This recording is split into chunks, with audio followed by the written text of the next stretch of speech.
Donald Trump was speaking at the National Republican Congressional Committee, and the event was aired live on C-SPAN. And even though it was aired live, Trump's appearance started like this. Ladies and gentlemen, I'm proud to announce so-and-so. I don't want to use names because I'll get in trouble, because it's always somebody's going to leak this whole damn speech to the media, to the fake news.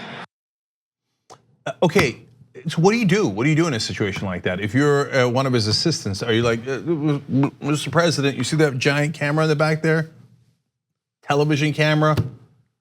They're leaking it right now because we agreed to do it live on TV. Okay. Unprepared. At a bare minimum, like that's the least of it, but at a bare minimum, unprepared. We've begun with hors d'oeuvres, okay? Let's continue on with some of Trump's paranoia during his speech. We're going to watch those vote tallies. You know, I keep hearing about the election and the various counting measures that they have. There were a lot of close elections they seemed to, every single one of them went Democrat. If it was close, they say the Democrat, well, there's something going on, fella. You gotta be a little bit more paranoid than you are, okay? Look, all these beautiful people, these beautiful Republican congressmen and women. But we have to be a little bit careful, because I don't like the way the votes are being tallied. I don't like it, and you don't like it either. You just don't want to say it because you're afraid of the press. You gotta be more paranoid than you are. So as if paranoia isn't enough within America right now. I mean, I would argue that Democrats need to wake up to what's going on when it comes to these laws that are being passed in various states, when it comes to voter ID, for instance, in an effort to make it increasingly difficult for certain groups of people to vote, because these are the same people who are likely to vote for Democrats. I would look at redistricting and gerrymandering, which both parties certainly do it, but Republicans do it a lot more, which is something that a federal judge recently ruled on. I mean, but Anna, you're having a legitimate conversation with a guy who's a lunatic. I know. So he thinks that there was 3 million illegal votes in 2016. They did a whole commission. None of it is true. He got the worst of the worst. Chris Kobach will make up anything. And he couldn't find any votes that were illegally done in 2016. No, the guy's a lunatic conspiracy theorist. Always has been. The birther theory. He had a theory that Obama changed his grades at Columbia and Harvard. And he wanted to release the transcripts. Now here's a guy who, look, if you do conspiracies all day, which he has his whole life. What was Trump University? A conspiracy, a scam. What was the charity that he ran? A conspiracy, a scam. You assume everybody else is doing a conspiracy. Would Donald Trump cheat? Would he mess with the votes? In a second, without blinking an eye. So he assumes if the Democrats win, they must be cheating like I would if I could. I remember right before the 2016 election, when everyone was convinced that Hillary Clinton was gonna win, including Donald Trump, he had planted a seed of this is all rigged. And we were all kind of scared that it would lead to violence, people who would not accept the results of the election. Now, he ended up winning, obviously, but I just worry that when the 2020 election happens, and if he gets voted out of office, that he's going to be unwilling to leave, because he's been planting these seeds over and over again, right? You should be more paranoid. I don't like how the votes are being tallied. This is rigged. Like, he's said these things before, and he's saying it again. No, the results of the elections indicate that your time in office has been seen as a complete and utter disaster by a lot of people. So this is a worst case scenario. I mean, you've got a perfect storm here. So number one, you have a guy, and this happens in a lot of countries, when the person in charge commits crimes, they then never want to leave office because they're worried that the next person will uncover their crimes.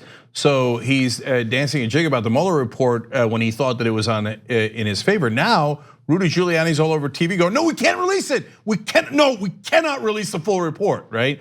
Let alone, forget the Mueller report, the campaign finance reform, the money laundering, and so many other things not related to the elections. So he thinks like, I don't want to leave office. If I leave office and I have no power left, and these guys continue their investigations, especially in the Southern District of New York, I'm in a lot of trouble. Then you add in the fact that he's a conspiracy theorist, And you add in the fact that he doesn't believe in reality. He denies reality day in, day out. We're gonna get to another part of that in a second. So when he gets clobbered in the next election, which he will, I think it's gonna be an absolute landslide. He's literally not going to believe it.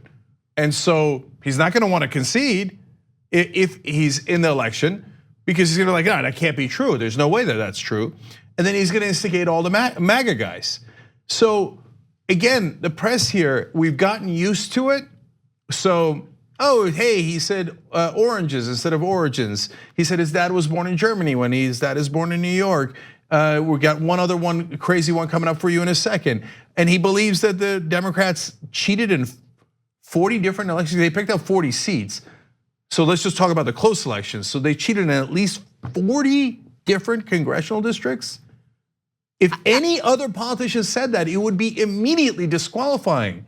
If Obama said that, they'd be doing hearings, impeachment immediately. But we're just used to the fact that the guy is a lunatic. We should not be used to that when he's president of the United States. So during Donald Trump's speech before the National Republican Congressional Committee, he brought up the issue of renewable energies, and he said something that is absolutely 100% false. Hillary wanted to put up wind. If you have a windmill anywhere near your house, congratulations, your house just went down 75% in value. And they say the noise causes cancer. You told me that one, okay? You know, the thing makes it so. So there were two flat out lies in that statement. I actually thought that the windmills might lower property value. I looked into it, and there have been multiple studies done, and it shows that in some cases property value might go down a little, but not a significant amount. So 75% is grossly overestimating how much property value would go down, but study after study has shown that it doesn't drop significantly. I love that we're having a legitimate conversation. I know. Okay, but anyway, I know. You want to correct everything on the record. I do want to, because then we're just airing his lies and then calling him lies without backing it up. One other thing is, no, this doesn't cause cancer. Are you?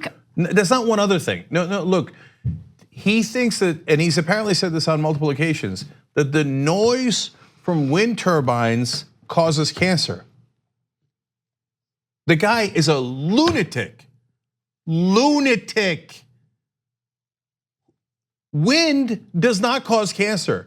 Noise does not cause cancer. No one outside of insane conspiracy theorists believe that. And we're having a conversation about whether this guy, well, I agree to disagree with Donald Trump. Oh, I slightly disagree with his policies. No, the guy is mentally unbalanced. He's the president of the United States. He has the codes to the nukes. He has his finger on the button, and it's a big button. No, this guy is super dangerous. I don't know if he's ever gonna leave office peaceably, but he is. If he ever had a mind, he doesn't have it anymore. Wind does not cause cancer. Wind does not cause cancer. Noise does not cause cancer. Like, that's not a funny thing that we note and we pass. Oh, that's funny. The president thinks that noise causes cancer. It's so funny. It's so funny that our president's an idiot. A total idiot. It's not funny. I mean, George Bush was incredibly stupid. George W. Bush. Where's Mandela? Right. Now he looks like a genius compared to this guy. And we have 40% of the country who are robots who are like, oh yeah, Donald Trump said it, it must be true, wind causes cancer. And then they have the audacity to talk about whether Alexandria Ocasio-Cortez is smart or not. Are you kidding me? You follow an utter moron, a person blindingly stupid. And let's now remember, he broke into his doctor's offices. This is in 2017 while he was president. He had his security guards break into his doctor's office and steal his own medical files. Now, that's not me saying it, that's Dr. Borsi, that's his doctor. The doctor said, they broke into my office, they stole Trump's files. It was his own security guards who did it. What's in those files? What was so damaging about Donald Trump's mental health that he had to rob his own doctor to protect those secrets? No, when it is, I don't know if it'll ever be definitively shown, although all you have to do is turn on the TV. It's definitive already. But if the whole country at some point comes to the conclusion the president had lost his mind, I can't wait to see what the Republicans are going to do. Oh no, we knew. No, we knew, but we did. What? No, over 90% of Republican voters back this moron, this conspiracy theorist lunatic. The Republican Party in mass has lost its mind. That's just the reality. But the mainstream press, it would be impolite. I don't want to offend anyone. I'm not going to be factually correct. I'm going to be politically correct. 2 easy ways to follow the Young Turks. One is hit the subscribe button down below. Then you're a TYT subscriber. And second is ring the bell. And when you do that on YouTube, you're notified of our videos.